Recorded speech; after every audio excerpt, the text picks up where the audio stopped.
Umabot na sa libu-libong tsuper at commuter ang natulungan ng service contracting program ng pamahalaan.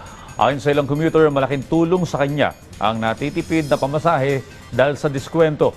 Ang detalye sa report ni J.M. Thompson.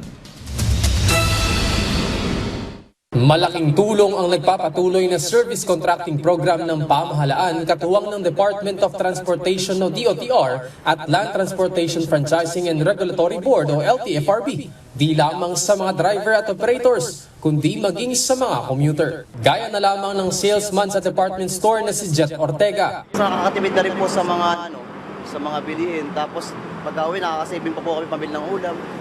Naiipon din po siya ng naipon, kahit stress yung naiipon.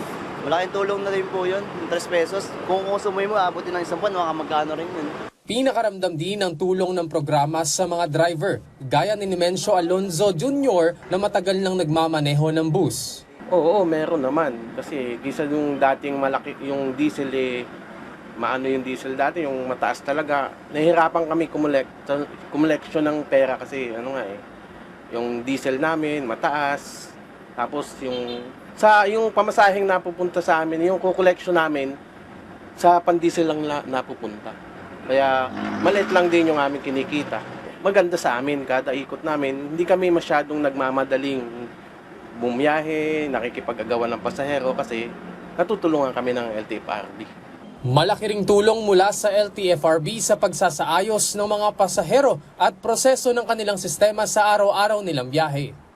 Kasi kada ikot namin, hindi kami masyadong hirap sa pangongolekta ng pamasahe kasi inaano kami ng LTFRB, natutulungan kami. Nagsimula ang programang ito noong April 15. Nasa kasalukuyan, nasa 20,000 driver at operator na ang nakikibahagi. Layo ng programang ito na tulungan ng mga driver at operators sa kanilang kinikita sa gitna ng suliranin sa langis sa bansa. Mayroon kasing ibinibigay na 30 pesos hanggang 100 pesos, depende sa sasakyan at layo ng kanilang binabiyahe.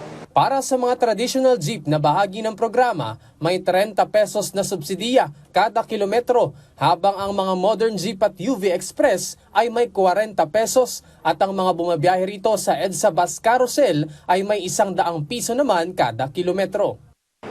Nandito tayo ngayon sa Monumento Bus Carousel kung saan maraming mga commuter ang araw-araw na bumabiyahe papunta sa kani-kanilang mga trabaho na ngayon ay may natatamasa ng 20% diskwento sa kanilang pasahe.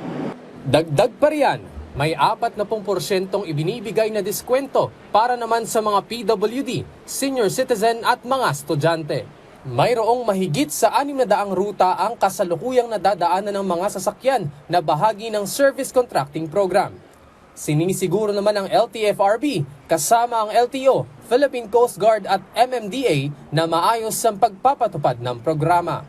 J.M. Thompson para sa Pambansang TV sa Bagong Pilipinas.